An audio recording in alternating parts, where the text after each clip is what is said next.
দুদিনীয়া কাৰ্যসূচীৰে অসমলৈ প্ৰধানমন্ত্ৰী নৰেন্দ্ৰ মোদী।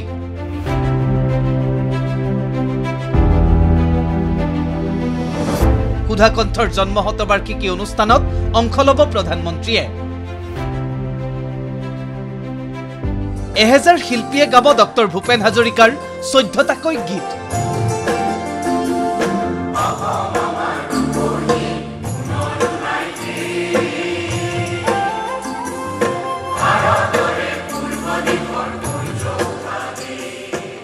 এক অনন্য অনুষ্ঠানৰ সাক্ষী হ'ব ৰাজ্যবাসী।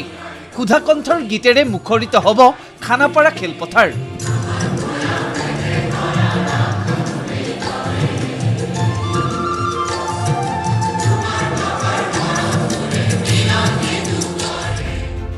শব্দ গীত সুৰেৰে আজীৱন অসমীয়াক মোহাবিষ্ট কৰি ৰখা সুধাকণ্ঠ ডক্টৰ ভূপেন হাজৰিকাৰ জন্ম শতবাৰ্ষিকীৰ বিশেষ অনুষ্ঠান।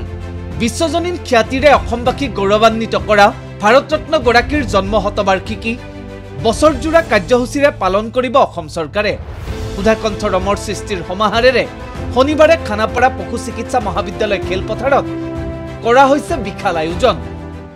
আনন্দত উঠলি গৈছোঁ, কাৰণ ইমান এটা ডাঙৰ কাৰবাৰ আমাৰ মাননীয় হিমন্ত বিশ্ব শৰ্মা ডাঙৰীয়া নেতৃত্বাধীন চৰকাৰখনে কৰিছে। আৰু আমাৰ অসমবাসীৰ কাৰণে কাইলৈ এটা ঐতিহাসিক দিন হ'ব, য'ত ভাৰতৰ মাননীয় প্ৰধানমন্ত্ৰী নৰেন্দ্ৰ মোদী ডাঙৰীয়া থাকিব আৰু একেলগে অসমৰ প্ৰতিটো প্ৰান্তৰ পৰা অহা প্ৰায় 1200 কণ্ঠশিল্পীয়ে ভূপেন দা এলানি গীত পৰিৱেশন কৰিব। এটি মুদ্ৰা প্ৰচলন হ'ব, এখন গ্ৰন্থ উন্মোচিত হ'ব। ইয়াতকৈ ভাল কথা আৰু কি হ'ব পাৰে? এটি ঐতিহাসিকখন আমি সাক্ষী হ'বলৈ গৈ আছোঁ, গতিকে খুব ভাল লাগিছে আৰু বিৰাট ভাল লাগিছে। বিভিন্ন ডিষ্ট্ৰিক্টৰ পৰা গোটেই আমাৰ কণ্ঠশিল্পীখিনি আহিছে। বহুত কণ্ঠশিল্পী আমি চিনাকি, হয়তো ডিব্ৰুগড়ত থাকে, হয়তো ধুবুৰীত থাকে, কোনোবা নগাঁও থাকে। ইমান ভাল লাগিছে সকলোকে লগ পাই।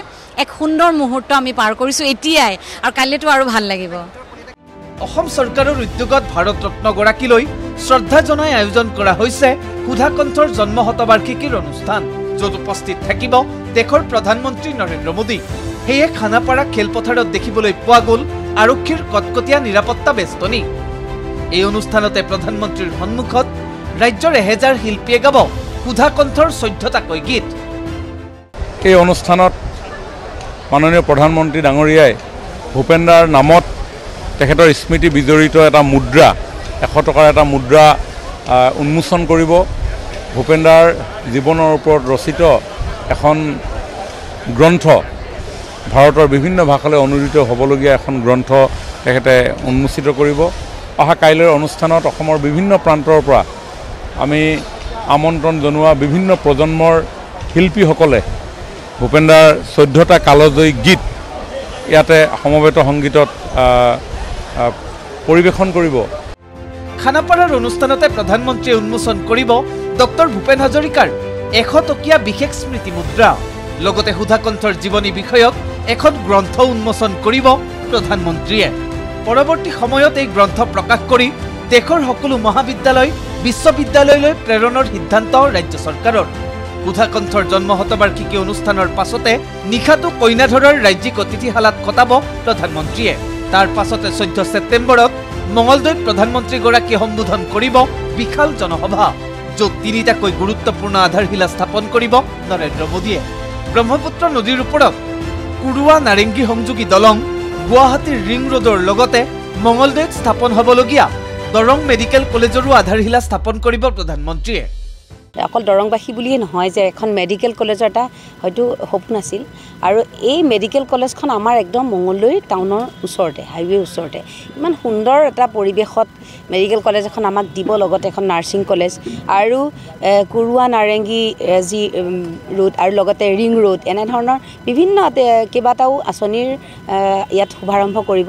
আৰু আমি মাননীয় প্ৰধানমন্ত্ৰী ডাঙৰীয়াই আমাক কিবা দিব আহিব, আমি তেখেতক সকলোৱে তাৰ কাৰণে আমি অভিনন্দন জনাম আৰু তেখেতক বহুত বহুত ধন্যবাদ জনাম।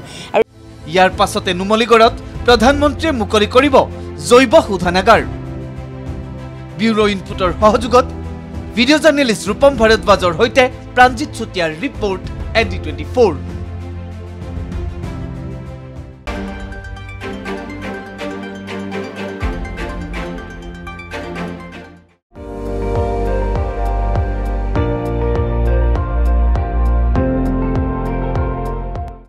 আপুনি চাই আছে ND24 সৰ্বশ্ৰেষ্ঠ নহয় সৰ্বোত্তমৰ দৌৰ